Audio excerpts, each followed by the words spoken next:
And it's like a little second, but it is uploading right now. I see live. Oh, it says live? I see. Oh, we're live.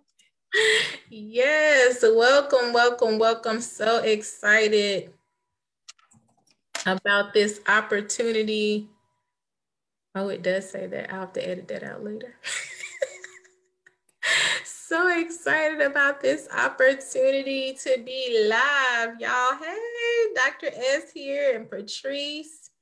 We are back at it again, talking about real love, real talk. Yeah.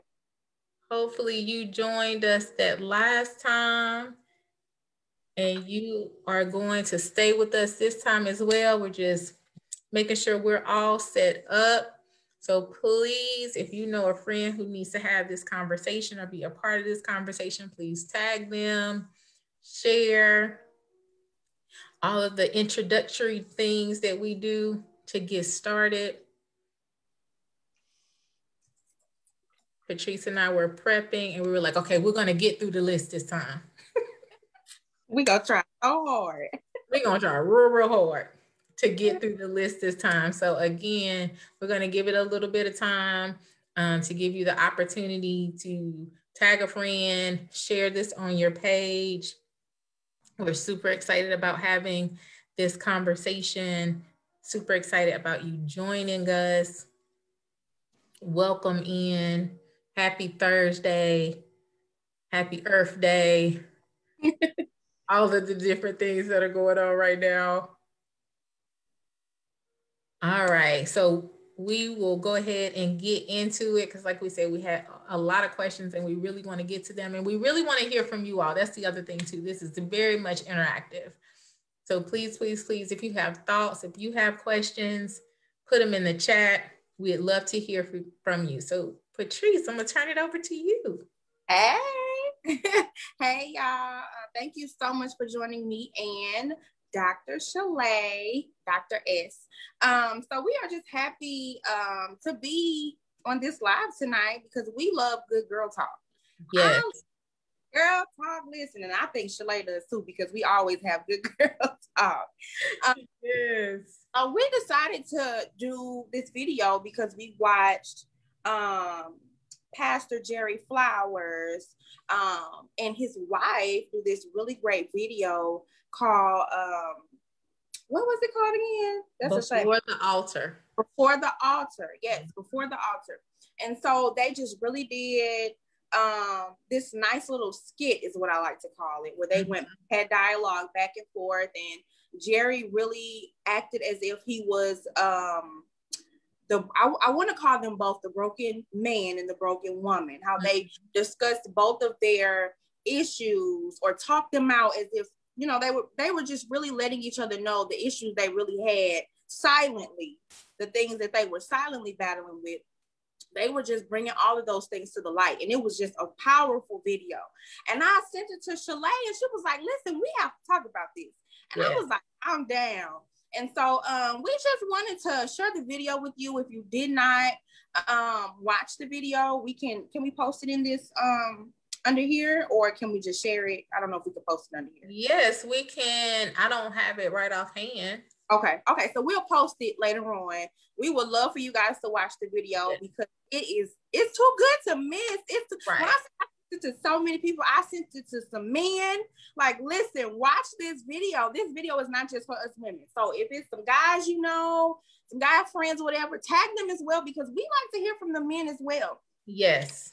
Encourage them, you know, to just really dig deep and just take a closer look at their hearts and the things that they're battling with, and to be honest with themselves. We need to be honest with ourselves before trying to get to the altar. So we just encourage you all, talk about some really good stuff, give you our own personal experiences and prior relationships and the things that we've dealt with and battled with, things like that, and our honesty, our truth, our transparency about the altar that we need to be at right now. So, and just desiring marriage. It's okay to desire marriage, but just allowing God to do the work that He needs in us prior to. Yes, yes. And I did just put the link in the comments. Okay, so you all go check that out after, not right now, unless you want to tune in right now. After the live. And so once again, please share, tag a friend, and then feel free to comment whatever you want to say. Be transparent, be honest. We want to hear how you all feel. So we're just gonna jump right in. So we did do part 1 to this video. If you missed it, please go back and watch that part 1, because we're just gonna dive into the second part. And so we left off in the last video talking about the types of real conversations that need to happen before getting to the altar. Really good questions that we talked about. So the next question is, what is our why for wanting to make it to the altar? I'll just start with part 1 of that question. Go for it. And Sha-Lai, you go first. Okay. Oh my gosh. So the why do we want to make it to the altar? So I know for me, before I got married the first time, which was many years ago, I just wanted to get married because I thought that was what we were supposed to do. Like that was the goal, you know. And you think about growing up and playing house with your Barbies and Ken or whatever it is, you know, you meet, you get married, you have babies. You know, what's the little nursery rhyme we used to do? KISSING, first come love, then come marriage, then come a baby and a baby carriage. Like, that's just what you do, is get married. And so it was just one of those goals that I had on my list, on my to-do list, was to get married. I didn't know anything deeper or have a fuller understanding of what it meant to be married or to stay married, for that matter. But I just wanted the box to be checked off and to be like other people that I saw who were married. So that was my why initially for wanting to make it to the altar. What about you? Okay. So for me, I used to have this goal. Like by 25, I want to be married. I want to have my house built from the ground up. I want to have at least one child, like all this stuff by just 25, like at least one baby by then. But see, for me, marriage was a goal because it sounded right. It sounded like the right thing to do. You know, you hear so much in church about, no fornication, no sex before marriage, all that. And so it just sounded right. And I feel like I also wanted marriage to just have a family, because of how broken my family was growing up as a child. And so that's something that I really wanted, like to really have a family who I could be a part of, a family that made me feel loved, being married to somebody who really made me feel wanted and loved. So I didn't really have any whys or the importance of, or what's the purpose of. I knew none of that. I didn't care to know about it. I wanted a man. I wanted marriage. I wanted to be married. And that's pretty much it for me. It wasn't ever really like a deep thought. Just, I want to be married one day. Yeah, I want a husband. I want a family. And that was it. So yeah, that's really what my why was. Do you have anything further? Because I think we should also talk about what our why is now. Including you after being divorced, you can tell us if your perspective has changed. Yes, so my perspective has definitely changed. If I were to ever get married again, my why would really be about ministry. It would be about the long-term goal of marriage, because I think for me, being married before, it was just to check off the box or to meet this goal, or like you said, because I didn't have that type of family structure and I wanted to have it, but not understanding all the work that goes into that, like the importance before, like choosing the mate. And then once you feel like you've been led to the mate that God has for you, then working out that marriage. So if I were to do it again, my why would really be ministry, like ministry to my spouse, ministry for the kingdom of God. Because I think when you have this grander purpose, some of the things that can sometimes be challenges in marriages, or you put that in perspective, they're not quite as big if your picture, if your why is, based on the foundation of Christ, more so based on the foundation of Christ, not just based on foundation of Christ. You ain't trying to burn in your bosom and fornicate, but based on the foundation of Christ, like this is something God has actually put together, and I want to do everything I can to maintain that, and make sure that happens. That's good. Yes, ministry. That is definitely at the top of my list, or at the top of my whys. But I want to say that after spending so much time at the church altar, meaning at the feet of Jesus, my why has changed completely. Okay. Because after spending so much time in your singleness, spending so much time with God and allowing him to just uproot so many things and to show you so many things that are more important for this season right now, before even trying to think about marriage, I feel like my perspective has completely changed about marriage. My perspective has completely changed about me. Like being able to learn who I am, like learning my identity was a plus, because when you don't know who you are, you'll date someone who doesn't know who they are. Okay, so listen, when I say, so let me just get to my why. My why is for ministry, number one, to serve in the kingdom of God, not just in a church building, but to do that together, to come together as one, all, knowing what our purpose is, knowing that we have a purpose, and to just honor God in our marriage, and to just really just experience a new level of love. Like, you experience God's love, but to just experience that new level of love of like family, and like just growing together and serving together and just supporting one another. And so my why is really, like you said, like ministry, serving God, and just learning each other and growing together, things like that. Just experiencing life in a new way. But God ordained. Like, I feel like everything is just so much better when God is in the midst of it. Right. So that's my why. Honor God, and to serve in the kingdom of God. I love that. I love that. That's the firm foundation. Yeah. So if you start there, you have something solid to build on. So many, not to go left, but so many of us start on a shaky foundation.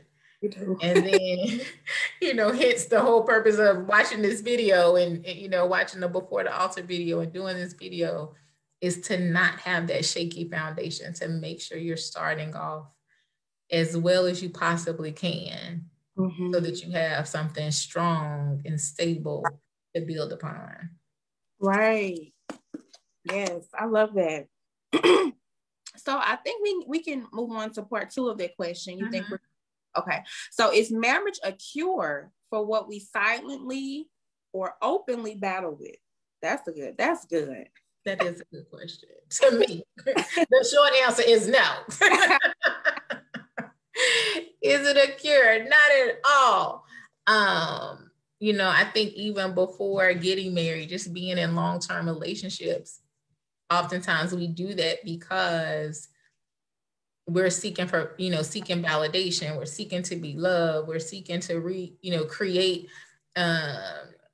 something we either hadn't seen in our own home, or we saw on TV and it looked good, and we feel like that relationship or that marriage is the answer. And it's, in my opinion, it is not the answer. Is marriage a good thing? Is marriage a great thing? Is marriage a God thing? Yes, but it does not replace or substitute being healthy. So like you said, spending this time with the Lord and going to his altar, you've learned about yourself. You're becoming happy and whole. And that's the cure, not necessarily marriage. But that's just my 2 cents. Yeah, for me, the answer is absolutely no. And I honestly believe if we ask a lot of women that question, they always say no, but actions sometimes don't align with what, because listen, no sounds like the right answer. Like, I'm just gonna say no because I know that's the right answer. But do our actions really align with believing it's not the cure, right? Because I feel as if that like relationships, if it's not like addictions to something else like drugs or, you know, alcohol or whatever, I feel like relationships and sex are really at the top of the line for what we look for to fill voids and to take our minds off of what we're really dealing with. So even though the answer is no, our actions say yes. When we have yet to, for one, surrender our lives to Christ. So when you don't know God, you know, you just don't know because you haven't experienced the feeling of why it's a no. You know what I'm saying? And so for me, no, marriage is not a cure. And I honestly feel as though what you are going to go to the altar with carrying now is going to multiply once you yes. Because we so here's the thing. We know what we silently battle with or whatever. But when we date with no wisdom, no discernment, now we're not just taking our baggage. Now we have to pick up his baggage. Okay. So all that baggage put together, then we get into marriages and be miserable, want to start complaining, want to get out, or just be in there suffering and just no. And so this is why it's so important to deal with these particular things and these trash bags that we just dragging around, and these suitcases that we just dragging around. Why it's important to deal with that, because marriage is not a cure. We can't think that, okay, when I get with this man, he gonna show me all the love in the world and he gonna cherish me. He gonna do this for me. He gonna take my all, and he gonna make me so happy. All that happy thing. Oh yes, he just makes me so happy. But what about you mad? Right. You're not happy no more. And so I'm a mess. My computer didn't cut off. So it's a no. It's a no. It's a no. And I think you said something that was so important, or so important and interesting. Because you were like, a lot of times people use sex and or drugs or alcohol to deal with these voids. Like we use that as the cure to the things we're battling. And it's just really interesting because we oftentimes use that relationship like a drug. We use that relationship like a crutch. We use that relationship like this cure, this medicine that ails us, versus dealing with the actual problem, dealing with the actual issue, dealing with the actual hurt, dealing with the actual pain, so that we can be free. Like it seems easier to just jump into a relationship as opposed to going to therapy or seeking wise counseling, or, you know, having an honest relationship with Jesus. The relationship part seems easier, but if you take all of that stuff into a marriage, it is exemplified. Oh, that was the other point I was thinking. If people have ever drank, you know, when you drink, it usually exemplifies your natural tendencies. So if you loud when you're not drunk, you over the top outrageous when you're drunk. You know what I'm saying? If you're angry when you're not drunk and you get drunk, you get really belligerent. And I feel like marriage is kind of like that too. It draws out your actual character. So if you deal with depression, if you deal with anxiety, if you deal with anger, and then you get married and you married to the wrong type of person, it's just going to exemplify that, which is a setup for disaster. So it's the opposite of the cure, you know? Yeah. Yeah, it's definitely. It's yes. So do we have any comments? We can just move on to the next question. We can just move on. Someone did say, come on now, say that. I'm not sure which part was something you were saying, but no question. So yes, we can go on to the next one. Okay. So the next question says, have we been delivered and cleanse from sexual experiences, soul ties, addictions, and or perversion. Mm. Now, when we wrote this question, were we talking about now, or were we talking about before we go to the altar? Do you remember? Well, surely, you know, before we go to the altar, but like basically, like, what are we doing now? Okay. Are we in the process of being delivered? Have we been delivered? Are we even trying to be delivered? Do you know how to spell deliverance? Yes. Oh my gosh. So I can definitely say before I got married, I had not been delivered at all. You know, I was probably aware because I was in church all of the times that I got married. I was aware of the need to be delivered, but I wasn't. And I feel like not that those things, not like that soul ties or those kind of things necessarily showed up in the marriage. But the underlying root issues of why those things were there showed up in the marriage, if that makes sense. So, you know, I was in multiple relationships because I wanted to feel loved.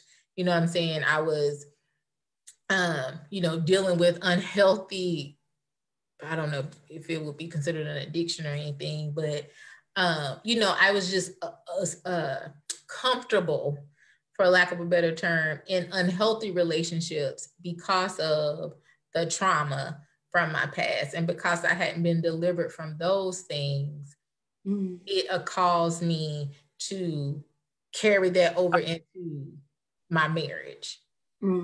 Those things affected the marriage. I don't know if that made sense. Yes, absolutely.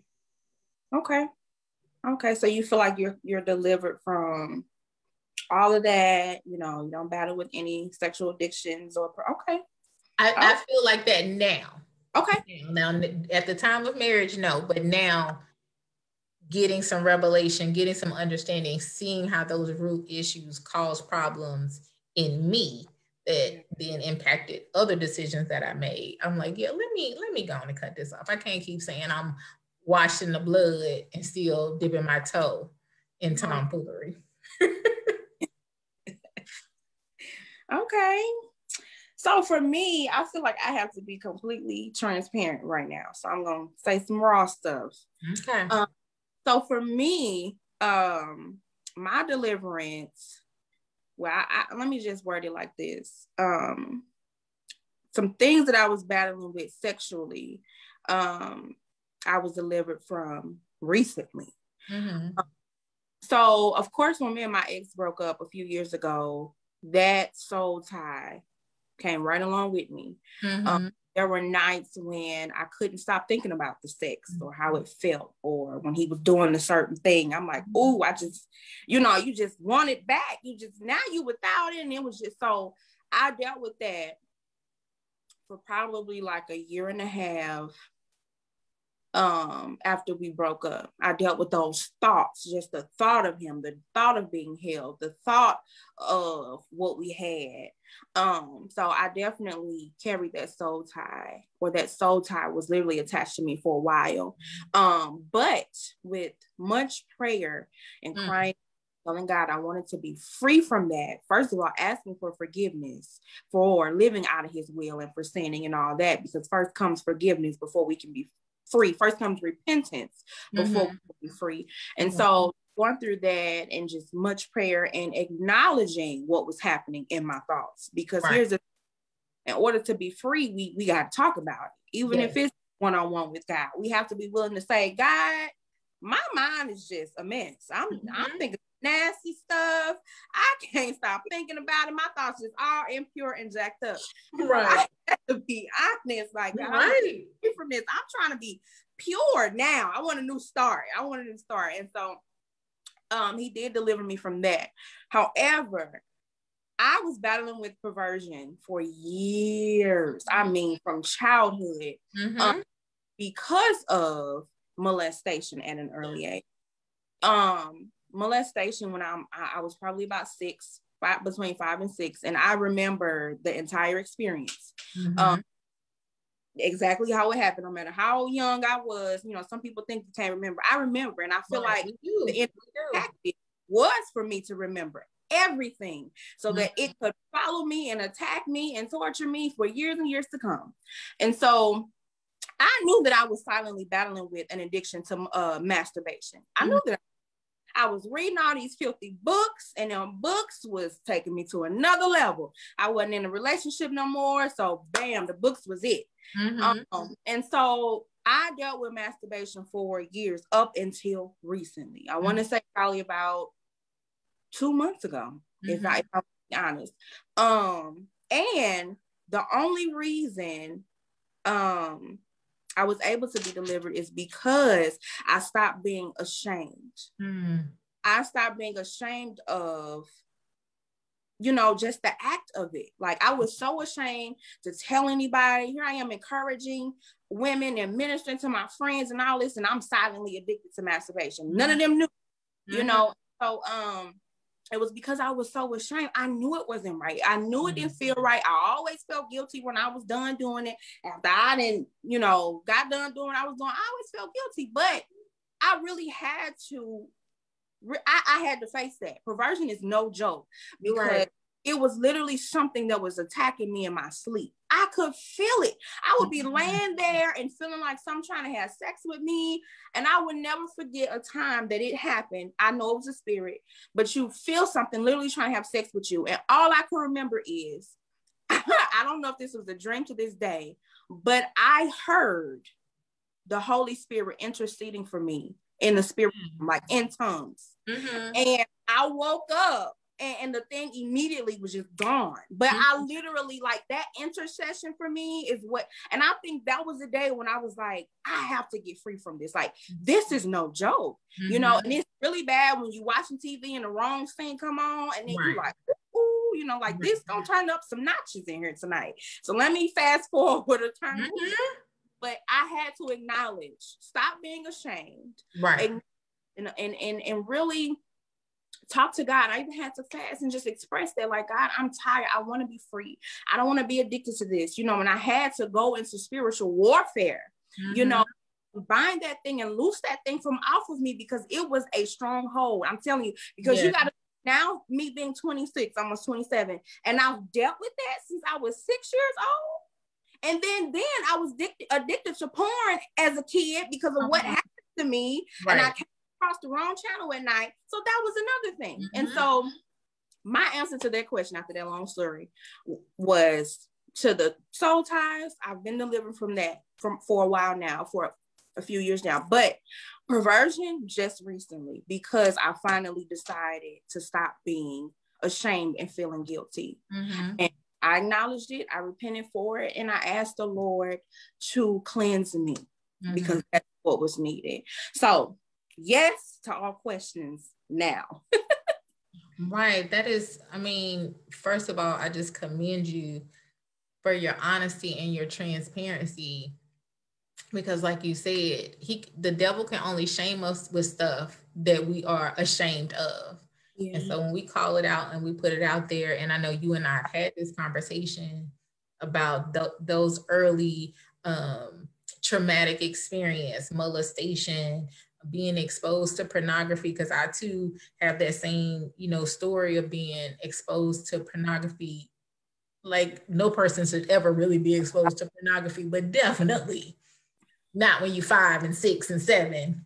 Absolutely. You know, seeing those kind of images and having people touch your body in ways that should not be touched, and expect us to just be able to deal with that and process that and then be healthy after that. So it's not abnormal. So if anybody is watching this now or watching this later, you're not alone. Like, other people have dealt with this and have experienced that. And if you are still dealing with the repercussions of that, then definitely reach out. Definitely tell somebody. I mean, I can say the same thing as Patrice, like dealing with pornography, dealing with perversion, dealing with masturbation, and all of those things because of what happened so much earlier. Those things make you feel unattractive. Those things make you hypersexualized. Those things make you, especially for men too, but I'm not a man, so I can't speak to you all, but for women, kind of make you feel like, well, that's the only way somebody's going to be attracted to me is if I engage with them sexually. So all of these things are interrelated. These perversion and addictions, and so those things are interrelated. And so you have to deal with the root of all of that before you get to the altar. You have to go to Jesus' altar first. It is ideal. Yes, it is. If you go to Jesus' altar first before you go to the marriage altar, because if you're carrying all that, our pastor is watching, and she had commented that soul ties always travel. So if we're dealing with all this stuff, yes, all these, baggages and, luggage and spirits and demons and all this stuff on our back, and we walking in our little white wedding dress down to the altar, like as soon as we say I do, that stuff just gonna fall off. And now we're able to be in a healthy, godly marriage. No, it don't work like that. Now, maybe for somebody it has, and if y'all watch this and it worked like that for you, please comment, because I need to know. I need to know how you did it. Listen, but I think for most of us, I would do the work. That's not how it works. So yes, we have got to be for real, washed in the blood and cleansed and delivered. And if, as our pastor will say, if you got to go back and pray and repent and try, then do that. But definitely get it done in Jesus' name. Woo! That was a mouthful right there. It was. And I really wanted to share my childhood experience so we don't think that this is only about relationship baggage. Right. No. That's good. For the altar, we carry everything to the feet of Jesus, like everything that you've dealt with throughout life, not just the people you've been with, but the stuff that happened before the people you've been with, in between the relationships, what has happened then, like all of it, because it will all resurface when you get married. It will all, I'm telling you, it will all resurface. And so that's why I wanted to share that, so you all would know that it's not just about the soul ties or the man or the woman. No, it gets deeper than that. Mm-hmm. And that's what they said, dealing with the root. And it can be hard to deal with it when you feel like you don't have a safe place. Mm-hmm. But I'm here to tell you that God will not allow you to deal with that alone. He will not allow you to silently suffer. So you have a safe place. If you just surrender to him, I promise you, he won't allow you to just deal with it and just be broken and bruised and battered. No, he won't allow you to do that. It just takes a God, I need you, a surrender, a true heartfelt surrender, and he'll supply all of your needs that you need to be free, healed, and delivered. I promise you, he will. You just had to throw it in there. That's right. That's true, though. That's true. He is willing if we're willing. And that takes us to our next question. Why might we be more willing to go to the wedding altar versus the Lord's altar? And I think it goes back to having to put in that work. Getting delivered is work. Woo. Getting set free is work.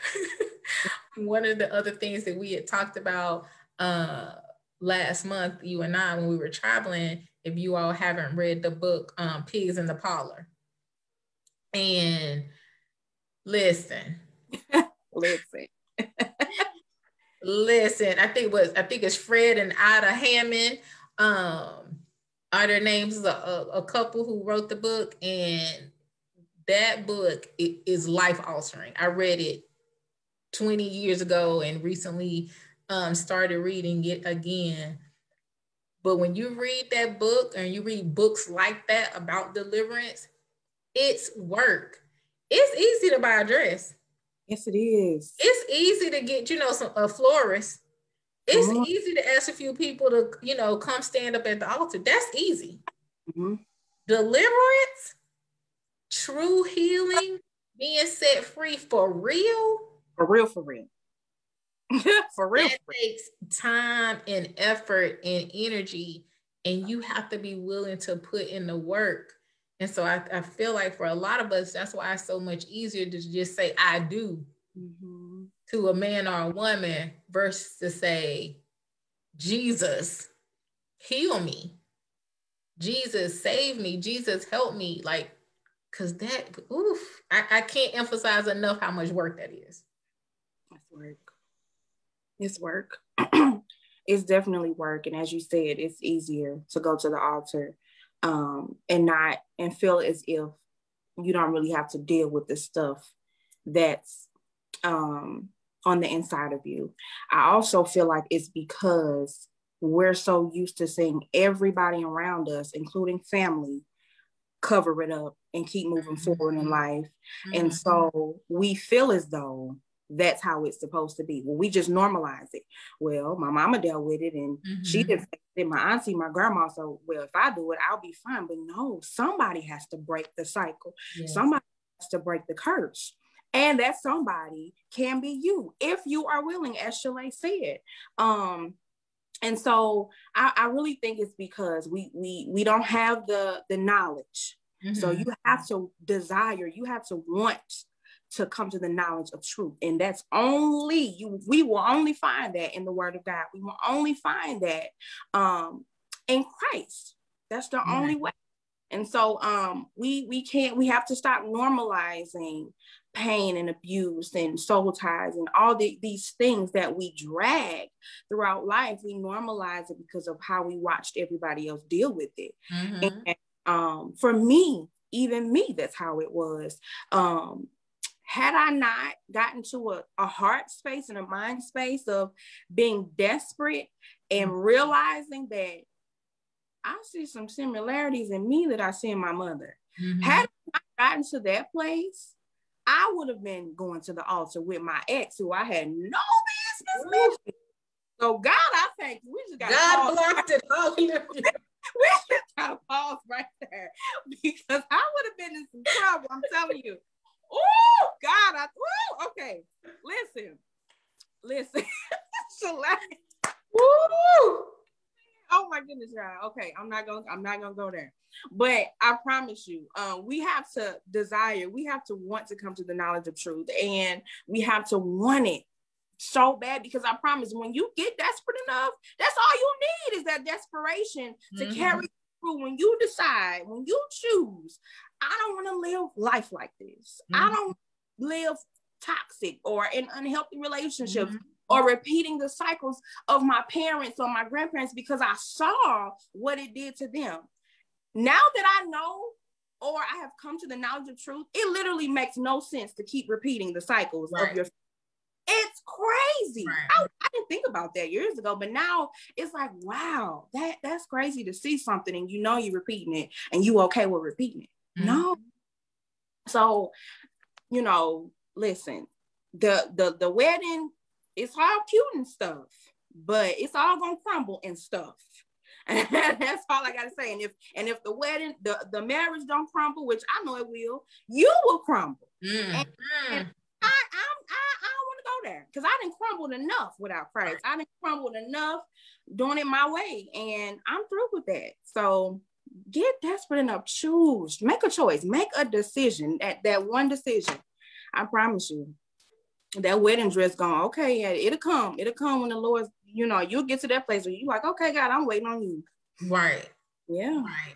I'm telling you, it's a mess. It could be a mess. I think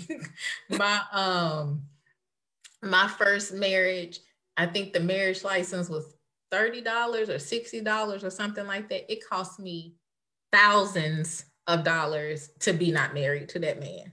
Woo! And so like you said, it'll crush you spiritually. It could potentially crush you emotionally. It could crush you financially. Like there are so many things that could happen when we move outside of God's timing and go to the wrong altar. Yes. You know what I'm saying? When our desperation is really for Jesus, but we put it in man. Come on. So then you become, you're desperate for the relationship, or you're desperate for this title, or you're desperate for sex or whatever. But if we shift that desperation to where it should actually belong, which is in Christ, you can't go wrong. You can't go wrong with that. And I think, that was one of our other things. It's like, well, do we really trust God? If we are saved, sanctified, Holy Ghost filled, fire baptized, all this stuff, why are we so thirsty? Girl, you better stop. You better stop. Why are we so thirsty? Why are we so thirsty? What is it? You know, I don't know. Maybe we got some people saying that's true. Y'all speaking true. Come on. Help us. Help me understand. Help us, because I know why we thirsty when we not saved, you know. Right. But when you know God for yourself, you say you do. Why? You know, that is a great question. And I thought of something when we were talking about the last question, and I don't even know why this popped in my head, but we can allow, this is so random, I'm gonna try to get it on topic, but go for it. We can allow, so let me just say this, during my singleness, I'm gonna stop saying single season. During my singleness, I've come across a lot of, you know, ministries and books and all of this stuff for single women and how to prepare for your husband and how to be a good wife. Listen, all that stuff will butter you up into thinking that that's God's first priority for you. That's how I'm trying to align it with, do we really trust God? Because when you trust him, you don't have to beg for no husband. I'm trying to tell you, you don't have to go on Amazon and go to these bookstores and buy 20,000 books to tell you how to prepare for a man, how to prepare for a husband who's destined for you. Because if you just get in his will and in alignment with what you should be doing right now, what he has you to do right now, because I can guarantee you it's not just praying for a husband. I can guarantee you that. It's not just praying for a husband. So if we desire God's will over all else, we don't have to go read these things in preparation, you know, and then claim, well, I'm just trusting God to send my husband. No, we really are thirsty. That's thirsty. Because and I'm not saying don't, you know, you shouldn't use it, but I'm just saying it's okay to read a book here or there, but that's not something that should be on your heart and mind each and every day. You should not have an addiction to buying preparation for marriage books. You just shouldn't. You don't have switched addictions. Listen, you don't have to register for every conference or seminar to prepare you for marriage. You don't have to do that, because those seminars and conferences, God could be using them to really prepare the ones who God is truly about this, you know, it's time for them. But what if it's not time for you? That's the thing. We cannot put a timestamp on marriage for ourselves. Like, okay, if I read these books, or if I pray enough, or if I fast enough, or if I be consecrated, whatever we try to put together in our minds. If I go to church, I'm faithful. Okay, God, that means I'm ready, right? No. Because as we were talking about doing ministry and marriage, we do ministry while single. Right. So we can't skip the serving part to get straight to the marriage part. We can't do that, because just like we're supposed to be faithful with few, that's for singleness as well. What can he trust you with while being alone? Why do you want to do something with a man? What he can't even trust you alone. Like, come on. Like that. He can't even trust you to be obedient and faithful and trusting him while you're single. And trusting him is, God, whatever your will. Not saying you don't desire, but I wrote when I did in my single season challenge a couple years ago, work while you wait. Literally serving. Let a man catch you off guard. Listen, you don't even be flipping the pages in the marriage books no more. Like, you just focus on doing what God needs you to do each and every day. Even the small things matter. Waking up, being faithful, and just honoring him and loving him and being faithful with him. That's what we should be doing while single. And I just had to throw that in there as far as trusting God. Like, that whole thirsty part, we can get some different kind of addictions even while saved. And marriage can be that. That's that can be a stronghold in itself. Right. If we allow it to. That's right. One of a guy actually, hey Derek, one of my panelists, he says sometimes people's need for a physical companion makes them neglect the spiritual companion. That's good. That is good. And I like how you said, for some of us, we just shift addictions. Yeah. We go from like, we're saved, and I might not be drinking or clubbing or drugging anymore, but my new addiction is, how can I prepare myself for marriage? How can I be Ruth in preparation for my Boaz? You know, and that's our shift. Our shift goes to this, you know, the waiting. Like I'm in my Esther season. I gotta, you know, get prepared for my kid. Like all of these things versus, and I think we're going to get to this at some point, like really learning how to maximize your singleness. Like you said, being a ruler over that gift, because singleness is a gift. That's a gift. You know, and I had to be married and not married to really get that. But singleness is a gift, and it should be cherished and not necessarily something we feel the need to rush out of. It's not a punishment. Right. You know what I'm saying? And marriage is the ultimate reward. Singleness has its value too, as does marriage. And they should both be valued and given their rightful time to be enjoyed. Yeah. Somebody else said, living out our God-designed purpose. Like, let's do that. Let's do that. You know? And if you can do that well in your singleness, you should be able to do it well married. Yeah. Yeah. That's it. So we had asked the question, I'm going to skip over one since we kind of went this way a little bit. It says, how can we value singleness? How can we maximize our singleness instead of rushing to the altar for marriage? So what are some things you feel like you've done, Patrice, to maximize your singleness other than write a whole book? That was one. Slide that on in there. You're so funny. So as I stated in the beginning of the video, was learning who I am, and not who I am to the world, not who I am to those around me or how other men view me, but who I am in Christ. Learning that for first and foremost, because that changes your perspective on life and a lot of things. But then also learning and enjoying myself, you know, like learning what I like, what I don't like, what I'm interested in, what I'm not interested in, because a lot of times we go into dating and don't know nothing about who we are. They asking us all these questions and we like, I never thought about that before. Give me a minute because we didn't give ourselves time to truly learn and to even allow God to reveal the gifts that he has placed on the inside of us.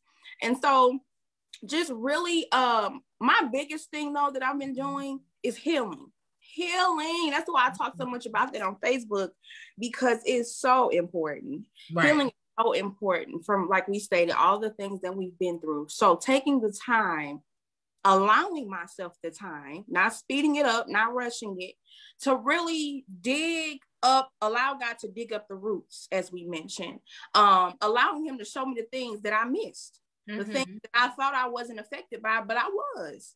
And all of that stuff is important before getting to the marriage altar. And so I just really allow God to show me myself, show me my character, my attitude, all that, the fruits of the spirit are important. And I know why now.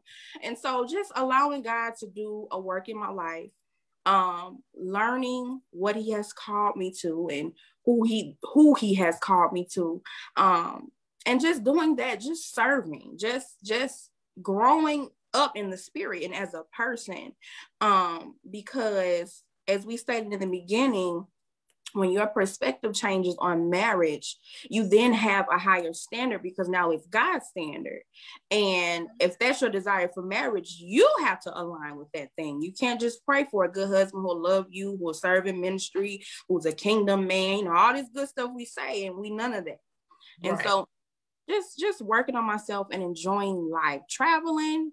I wrote a book, just living life. Living life and healing and waiting patiently, and sometimes patiently. Right. You have your moments, I'm not gonna lie, but Yeah. That's what I've been doing to maximize. Finding stuff to do so you are not always focused on marriage. That's not all, because you're busy doing other stuff. I love that.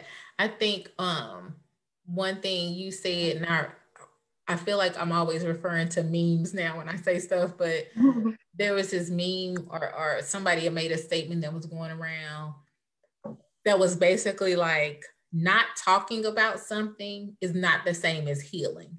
Right. So I appreciate the fact that, you're giving examples, and I talk to other friends who are like in therapy or, seeking a counselor or, the books they are reading are books about dealing with past or those kind of things, so that they are actually healing, not just, I'm not talking about it anymore, but they're actually digging to the root of what's going on. I know for me, I have shared that I, realized at the latter part of last year that I was dealing with PTSD, and that it never even crossed my mind. And to realize that opened my eyes to so many decisions that I was making based on feeling that way.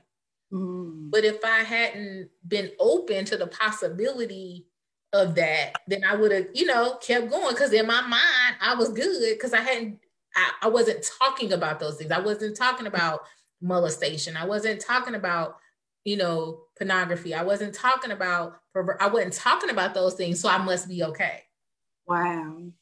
But I wasn't, because I hadn't talked about them. That's so good. To deal with them, appropriately and in a healthy way. And so I think when we say stuff like healing, and I think I can speak for Patrice too, when I say this, we're talking about actual healing. We're talking about actually dealing with the issue, the problem, the root. Our friend Nina said healing is so necessary, because if you don't get to that root, little by little, a little limb is going to pop up here, a little leaf is going to pop up here, a little something is going to pop up here, and you're going to wonder why you're struggling. Rush to get to the altar, to the wedding altar, as opposed to just really spending that time like Mary at the feet of Jesus. I love that. Thank you for sharing your story about PTSD. And I thought of something when you said that because you didn't talk about it, you thought you were fine. I think the worst thing that can happen is for us to become numb to our pain. That's like so that and it's real, because you can be like so used to it. You can just get so discouraged, so hopeless, that you literally become numb to it. So now it's like something that you don't even care to deal with. Like, you don't even think about like it's there, but you just pushed it all the way to the back, and so becoming numb is just, man.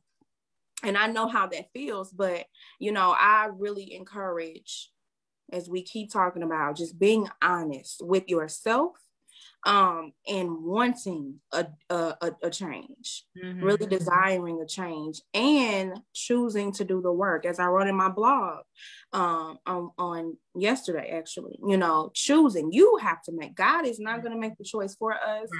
It's not going to drag us by the heels or the hands. He literally wants us to make the choice for ourselves, because when we want something so bad, we work for it.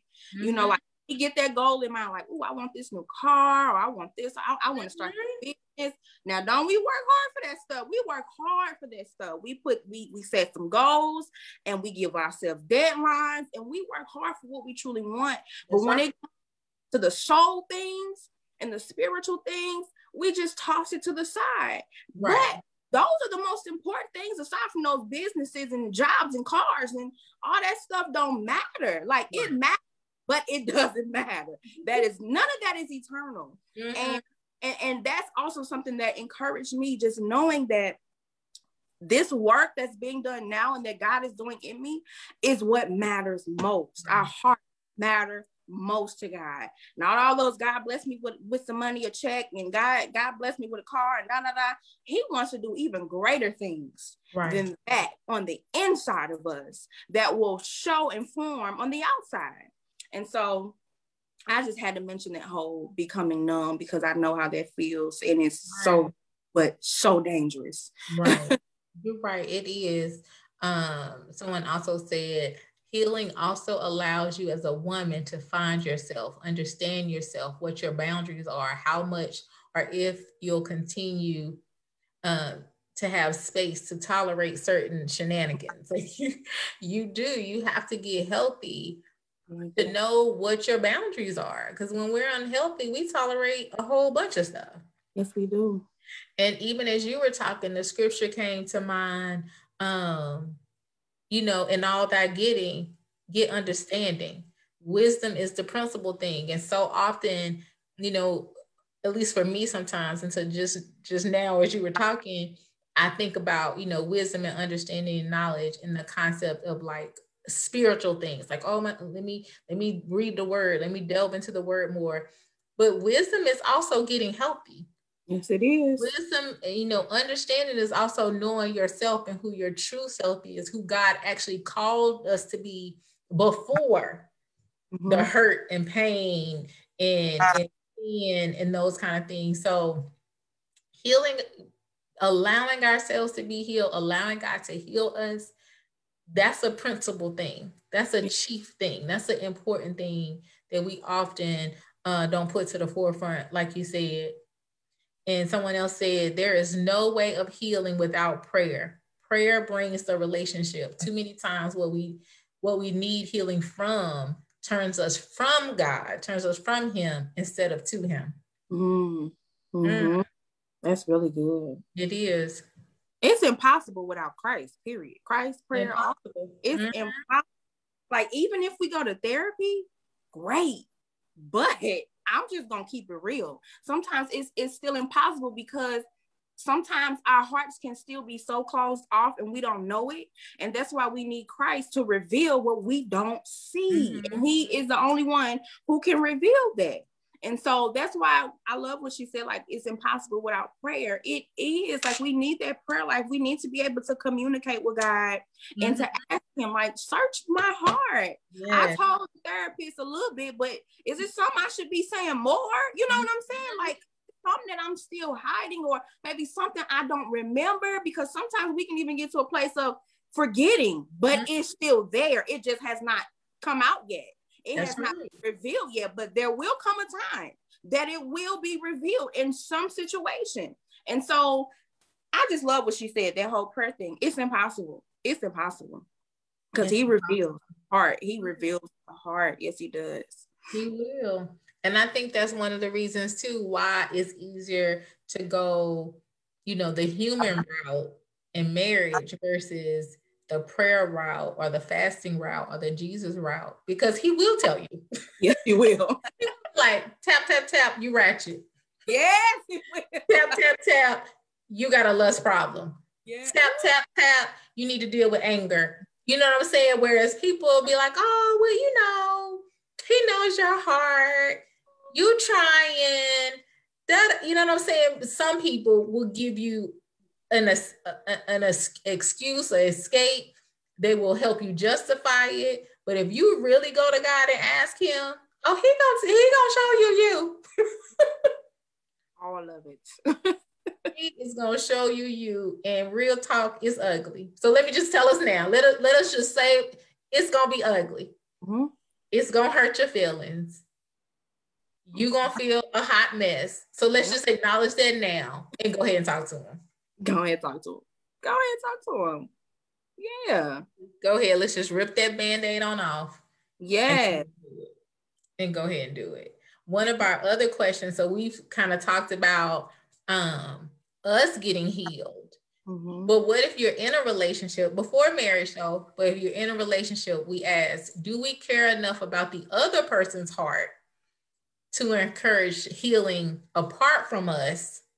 Or will we selfishly require them to love us from a wounded place? Girl, you want to go first? I can't. I'm going to let you go first.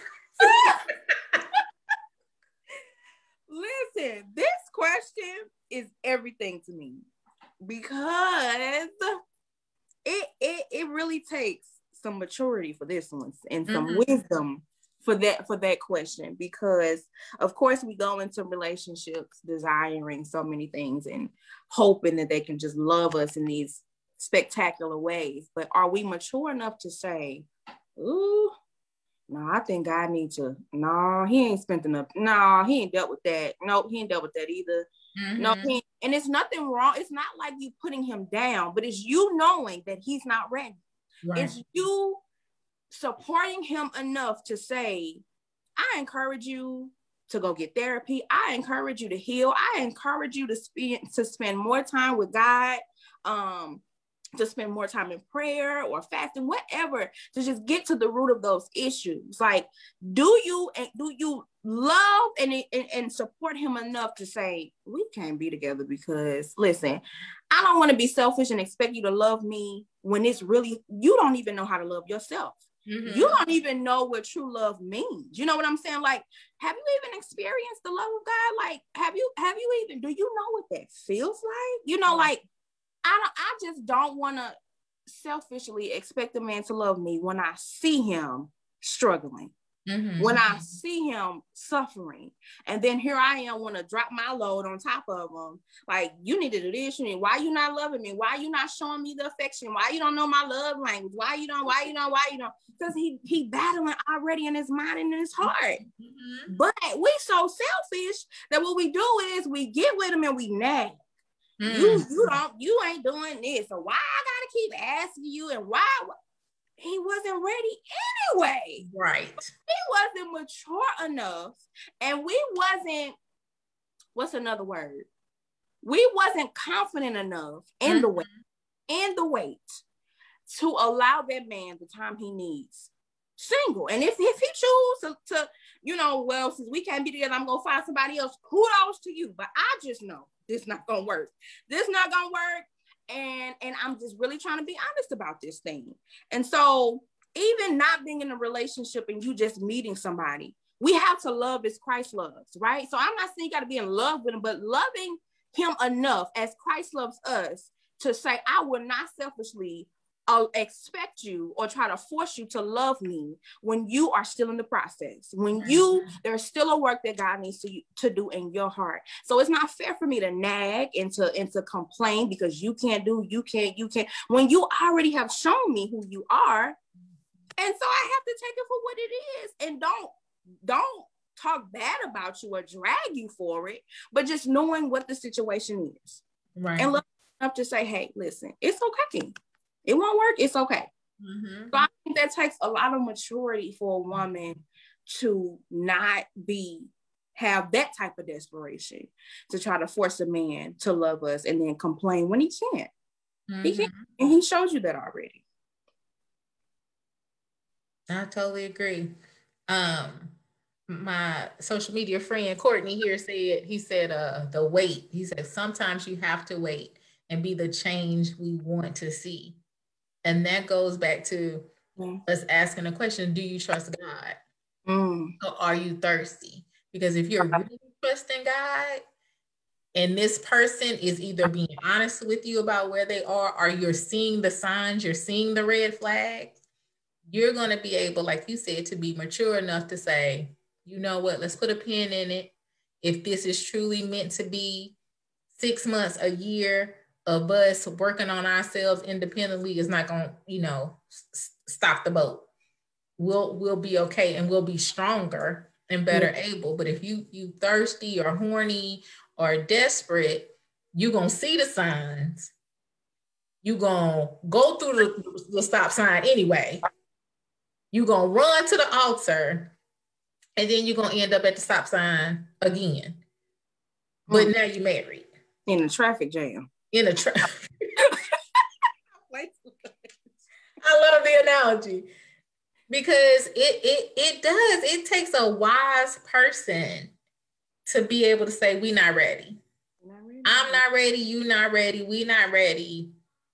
Let's take a break and see what happens. Because that's an indicator too. So I did a video, it's probably been 2 years ago now, and it was called Red Flags, Pink Flags, and High Standards. And I was talking about why it is we think if we see a red flag while we're dating somebody, we suddenly think that flag is going to turn white just because we get married. Wow. No, if you think it's going to turn purple or burgundy after you get married, because most of us can kind of fake it while we dating.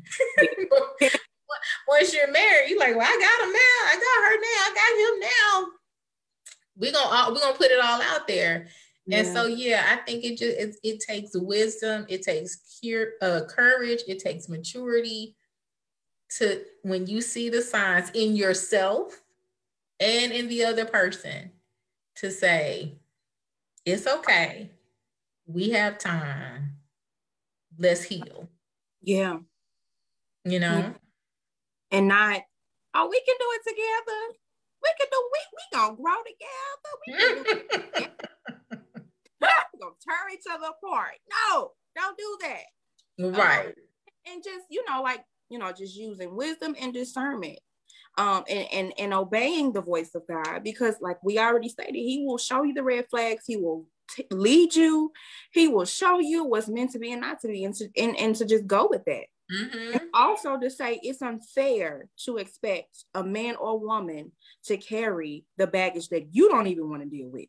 That is so unfair. Like, right. I'm not about to give you my stuff, and expect you to carry that because I don't want to deal with it. No, I won't do that. So I, for men and women to just say, hey, I support you. I encourage this. I encourage that. And as you said, Sha-Lai, even if it's 6 months to a year down the road when we come back together, listen, if it's a God thing and that's written for our lives, we will come back together. But this is what's necessary, because every time I think of healing and deliverance and freedom, I think about children. Because of the effect I know that it had on me. And I'm sure that it has or had on a lot of us. Right. When we date, a lot of times we don't even think future. We don't even think about our kids, our future children. We don't think about that. We just think about our current needs and desires. And then that's it. We don't think about, if I don't deal with this now, and if he doesn't deal with this now, and we bring it together, how that's going to destroy them. And then that's going to continue the cycle. We don't think about stuff. So, yes. Okay, with that big cup, what you drinking? Some water. Some water.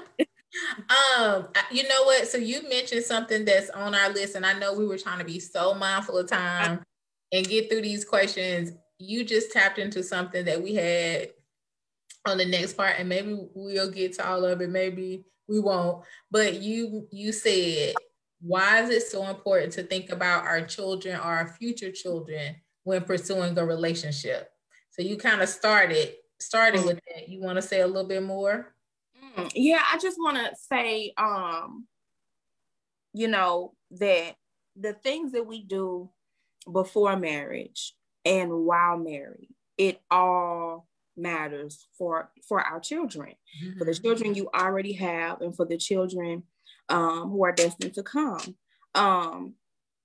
It affects almost everything that you do, including not healing. It will affect them without you even realizing it. Like for me, I can just share my story, which many may know, but just for me, having two broken parents, a dad who never healed and a mom who never healed, partially because they didn't have the same resources we have today, and they didn't know who to talk to, and none of that was going on back then. Nobody was talking about their feelings and what they was battling with, and so they just lived battling with those things, but it all poured out on my brother and I, and on my sister. The attitude, the anger, the depression, it's just so much the perversion, all of that poured out on us without them even intentionally trying to do that. They did not have children and say, well, we're just going to pour out all this stuff on them because we want to. No, it happened unwillingly and unintentionally, because that's what's there. That's what's all that stuff is what was rooted in their hearts. And what's rooted in our hearts can never just stay there without being revealed or being, poured out into others, even if it's not kids. It'll happen to other people. Right. And so it's just so important to be mindful of what we do now in our singleness, who's ever single, and while married together. That's why it's so important to be led by God in marriage. Yes. Because we do not know. We see what's on the outside, especially when we don't have no wisdom and when we're not trying to hear God. All we see is the outer appearance. And then, like Sha-Lai was saying, we hide those things until marriage, and then it all comes out in the open. And then the couple's like, "Whoa, how do we deal with that?" But it's important to be led by God and to obey, because He knows, and He's not just looking at the couple; He's looking at the generations to come. He doesn't just care about the couples; it's the generations to come. But it's important so that you won't bleed. We won't bleed on our kids. It is so painful. I'm telling you, I just healed from rejection and abandonment just recently. Well, part of the reason is because I became numb.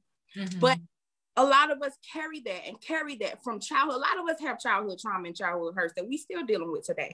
And that's why it's so important, because that stuff really affects the way they act in school. It affects the way they act with other people. It affects their mind. Just imagine how they're being attacked late at night or when they're on their own. Just imagine the ways the enemy is attacking the children because of the doors we allow to be open. The doors that we never closed, the doors that we never dealt with. And now the enemy has all this space, all this room. He got all the keys. You handed them the keys. He can just unlock the door and go in. And then we walk around like, well, what's wrong with them? Why my kids acting? What about you? What did you not deal with? Or what did we not deal with when God gave us the time to deal with it? But we wanted to just rush in our way. We just want to get to so bad. And now these children has come and they have to battle throughout life for years and for years. That's why it's so important, because children suffer, and not just in childhood. Yes, I think one of the things, just as we were talking about this, and again, we've had these girl talks, and we are so grateful to you all for joining in, because this is how we talk. You're right. Is all of this stuff is so intertwined. And, we start off these conversations talking about, marriage or going to the wedding altar, but it's so much. It's stuff from your past that needs to be dealt with. You have to think about what your future is going to look like. It is so much more than just a wedding announcement and a nice tux. It's so much more than that. It's so much greater and bigger than that, because I wholeheartedly agree that our kids are affected without a shadow of a doubt if you do not address these things, because they're going to be affected depending on how the course of the relationship goes. They're going to be dealing with the generational curses. They're going to be dealing with the undealt with trauma. If y'all don't deal with the trauma and then y'all married, but then y'all get divorced, now they got to deal with being in a broken family, despite the fact that, or if you don't get married and then there's a single parent, there are so many things that could happen. And like you say, they're not spiritually sound enough to handle that on their own. So if we haven't dealt with our stuff, and like you said, it's so many doors open on these kids, and we're just repeating these cycles. I was just telling somebody earlier today, I said, when I was a certain age, I was like, I will never be, there were certain things my mom did, and I said, I will never be like that. I will never do that. And lo and behold, what I do? You repeat exactly what my daggone mama did. Wow. Despite saying, seeing it, knowing I wanted to be different, knowing Christ, knowing a different way to do it, and I still did it that way. Oh. Some of that was hard-headed stubbornness, and but some of it was also fear and shame and guilt and loneliness and all these other things too. So that's why you're saying, and that's why we're saying it's so important to get healed, to be truly healed. So especially if you don't have children before you get married, but even if you do have children, we don't want them to repeat the same cycles. If we can help them avoid that in any way, shape, or form, I strongly feel like we should do that. Because like you said, it's going to carry with them for an extended period of time, possibly, unless they get the strength to break those strongholds. Yeah. And I just wanted to add something as well, as far as like the open doors. As parents, and I'm not a parent, but just going off of experience and what I've experienced with my parents, sometimes when you don't heal, you can become emotionally unavailable to your children. That is not a good place for children. That is and see, that's where not just physical abandonment comes in, but also mental, like not being there for them because you're battling what you're battling with, and not even realizing that you shut down, or you don't want to be bothered, or you're not patient enough to hear their feelings, or you never ask them how they feel. Why? Because of what you never dealt with, or because of how you were raised, and you never healed from that. And so now you're raising it's just so much to this stuff, man. It's so much to it, and we don't even realize it. And I promise you, the same things that you battle with, that is the ex. I can guarantee, if you allow the enemy, he will use those exact same tactics, which are he gonna do it because you don't even realize what's happening. He's going to allow that thing to repeat.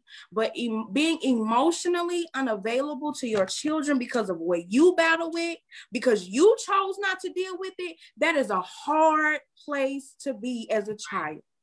That is rough. And that is not a place that anybody would intentionally want their children to be. And you probably don't even know it's what's happening, but it's exactly what's happening. And when you have children who battle with just feeling rejected or whatever, then that's where that loneliness comes in, and feeling like I just want to be attached to anybody. And then the parents get mad. Well, why you dating him? He ain't no good. Or don't bring him to you need. Well, when I needed you to love on me and to ask me how my day was, or to ask me what was on my mind, or to ask me how that made you feel, or not apologizing for how you just hurt me, so I had to go to bed crying, I had to go to bed hurt. Children go searching. They go searching, and they're gonna find. It's not gonna be nothing good, but they will find. And so this is why we push really maximizing our singleness, and really being intentional about why you want to get to the marriage altar so fast, because children will suffer if you don't deal with it. Yes, I just had to add that emotional part in there. No, I'm glad you did. Derek said, I know what it's like to be left for no reason, to be looking in my kids' room for months knowing they weren't there. It is so important to allow God to direct you, because sometimes life's pain can be avoided if we just trust him to okay, I'm gonna shut up now. LOL. No, that's good. Eric, you say as much as you want to say, and any other comments or questions, we welcome them. Yeah. Yes, it is so important to be led. And I think, one of the points that the original video that this is based on, from ReDefinedTV and Pastor Flowers, is the fact that, this is focused, this is geared towards Christians. This is geared towards people who say that they have a personal relationship with Jesus Christ. And we are, it is our hope that, and when I say our, I mean Christianity, it is our hope that if we're serving Jesus, if we're striving to be more like him, that we're going to make different decisions than we made when we were in the world. We're going to make different decisions than we did before we were saved. So now that we're saved, let's have these conscious conversations about our past, about our childhood, about our expectations, about some questions we didn't get to, but like how do we even define being a wife or being a husband, or what does leadership look like, and all these kind of terms we throw around once we get into the body of Christ, but we don't have a full understanding of what that means. I feel like, Patrice, and correct me if I'm wrong, I feel like that was why we thought this conversation was so important to be had, is that these are the conversations y'all need to have when y'all going to Cheesecake Factory. Right. These are the conversations that y'all need to have instead of Netflix and chilling. These are the kind of conversations that need to be had before we picking out bridesmaid dresses and stuff, because the implications and the consequences are long lasting. The Bible talks about, the sins of the father onto the child for generations. Like, that's not just King David and them. You know what I'm saying? That those are decisions that we make now. Yeah. That can impact us, our children, and generations to come. And so for me now, understanding that, I will never take marriage lightly like I did before. My why will never be, I just want to have a ring. Yeah. Oh, I just want to, have sex legally. Nah, because the implications for making those decisions carelessly are so much greater. And I do have a son, and I watch how I see now how my decisions impact him, and I now make very conscious decisions to help him understand what the importance of marriage, what that looks like, why it happens, when it should happen. It's not something to take lightly, so that prayerfully he will break these curses. So I know for me, no one had these conversations with me. No one encouraged me to have these conversations, even once I got saved. And I've been saved for 20 years, maybe even a little longer. Wow. These were not the in-depth conversations that were had about which altar you need to go to and why. So I'm appreciative to Pastor Flowers and his wife for making this video, and for Patrice bringing it to my attention, and for us, coming on and y'all engaging and talking about it, because these are definitely the conversations we need to have. It's no reason why the church has the same divorce rate as the world. It should be no reason that our divorce rate is the same as the world. Wow. So I'm like Derek, now I'm gonna shut up now. Patrice, anything you want to say as we wrap up? No, I think that was a good closing, but I did think just one thought of just how I encourage having people in your life who can hold you accountable and give you wise counsel. Not them friends is gonna say, girl, but he cute though, or girl, he got money, or girl, he, all these physical things, and then you fall for it. Like, have some people in your ear who hear from God, who can see when you cannot see because you so in your flesh, and who will give you wise counsel and say, hey, maybe you should take a step back, or I noticed this. Have some people around you who can be there for you and encourage you and hold you accountable. That is so important, having the right people in your circle. Outside of being in a relationship with a man or a woman, but having those friends and those other people around you who can speak life and truth, so that you're not just, it's just so foolish to be in a circle full of foolishness. Right. It's just foolish. And that's just, that to me, that's just important. Like when you make the decision and you know that you're ready to heal and you're ready to do the work, and that you want to push through this waiting season or just in singleness, have the right people in your ear and pray. If you don't pray and ask God, he'll send them, even if it's just one or just two. It doesn't have to be a lot, but this walk is not for the faint of heart. I'm trying to tell you, like, I'm trying to push out the right word over here. Like, you need those people in your corner. So I just wanted to throw that in there and just thank everybody for joining us. Yes. I know we went over an hour, but Girl Talk don't have no time limit for me. So just thank you. And I'm just really praying that this encouraged a lot of people, and the ones who will come back and watch, that it will encourage and give us a new vision and perception on so many things, and that we'll stop listening to the world's ways and views, because it can really send us over a cliff. So just thank you all. I'm thankful for Pastor Jerry. I just pray I get to meet him and his wife one day. Okay. We keep tagging him because we hope he sees this and invites us down to a conference or something. So yeah, just thank everybody for commenting and talking with us tonight. Yes, thank you all so much. We love y'all Facebook. We definitely appreciate you all. I have the link to the video. If you have not had the chance to watch it, it's in the comments. So check out the video and then watch this video again and put in some comments. If you missed part 1, that's available on our Facebook pages, on Instagram, on my Instagram. And if you watch another video and you're like, oh my gosh, we should do a girl talk about that, tag us, let us know. Like, I don't think Patrice and I would have a problem chit-chatting. Again, so thank you so much. Thank you to everybody. Thank you, Tiffany, for popping on. Thank you guys too for y'all's comments, because we always, talking among ourselves, so we love to hear what the men folk have to say. We can all in a room together, like in a room, like that would be a blessing. Yes, look. Well, I bet you. So Derek is one of my panelists, and I have Courtney is always on the video doing something dancing. So I bet you he'd be willing to be in the room too.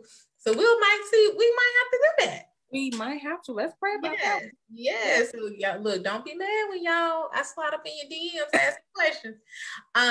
So we love you guys. Thank you for just taking time out on your Thursday night, and mess around. You might see us again next month. So we love you guys. Good night.